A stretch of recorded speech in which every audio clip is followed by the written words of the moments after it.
আপনাদের সঙ্গে একটা গল্প বলি। এক গ্রামে একটা দাদু ভাই বাস করতো আর তার নাতিন। তার দাদু ভাই তার নাতিনকে 3টা আদেশ দেয়। বলে, নাতিন শোনে, 3টা আদেশ কখনো করবি না। সে 3টা আদেশ হলো: ঘরের বউকে কখনো সত্য কথা বলবি না, আর বাড়ির সামনে কখনো বড়ই গাছ লাগাবি না, আর পুলিশকে কখনো বন্দুক বানাবি না।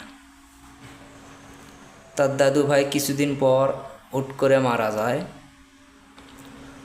যাওয়ার পরে তার নাতিনের মাথার মধ্যে শুধু টেনশন ওটাই করে যে আমি ওই কাজগুলোই করব, করে দেখব, দেখি কি হয়। আমার দাদু ভাই বলছে তো কি হয়েছে। সে ঘোরাঘুরি করতে করতে করতে করতে তার পুলিশ বন্ধুর সাথে ঘনিষ্ঠ বন্ধুত্ব করে। তার ঘরের বউয়ের সাথেও সব কথাই শেয়ার করে। আর বাড়ির সামনে, মানে ঘরের দরজার সামনে বড়ই গাছ লাগায়। হঠাৎ একদিন এরকম করে দিন যায়, ভালোই চলে, করছে এলে তো ভালোই, পুলিশকে আইনে মাছ গোস্ত অনেক খাওয়া দাওয়া করায়, সেই বন্ধুত্ব হয়ে গেছে।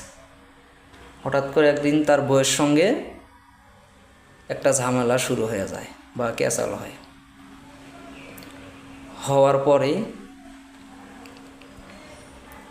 ও রাগ করে চলে যায়। যাওয়ার পর চেক করার জন্য চলে যায়। যাওয়ার পর নারকেল পারে নাল রং লেগে নাল কাপড় বাঁধে নিয়ে যাচ্ছে। হে বউ শোনো, আমি 2টা মানুষের কাল্লা কাটে নিয়ে আসছি। বলছে, আল্লাহ তুমি কি করছো? বলছে, চলেন চলেন, আমাদের 2টা ওখানে ভিটা আছে, 2টা কাল্লা পুঁতে রাখেন। আগার পর তার বউয়ের সঙ্গে প্রচুর পরিমাণ হুট করে ঝামেলা শুরু হয়ে যায়। সেইভাবে হওয়ার পর বলতেছে, আমাদের তো পুলিশ বন্ধু আছে, আমি সব বলে দেব। করছে, কেন বলে দেবা? না, আমি বলে দেবো। তা পুলিশকে ডাক দিয়ে নিয়ে এসে বলে দেয়, হে শোনেন, আমার জামাই 2টা মানুষের কাল্লা কাটে নিয়ে আসছে। পুলিশ কয়ে, বন্ধু তুমি এগুলো কী করছো? পুলিশ তাকে তাহা করার জন্য দৌড় দেয়। তার বন্ধু দৌড় মারে বাসায় থেকে। দৌড় মারার সঙ্গে যে সামান্য যে বাসা, মানে দরজার সামনে যে বড়ই গাছটা লাগাছে, ওখানে কাটা উঠে পড়ছে।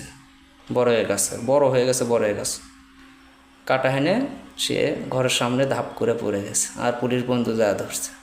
সে এখন বুঝলো যে আমার দাদু ভাই যে 3টা আদেশ দিছিল, খারাপ দিছিল না, 3টা আদেশই অনেক ভালো দিছিল। ঘরের বউকে কখনো সত্য কথা বলবেন না,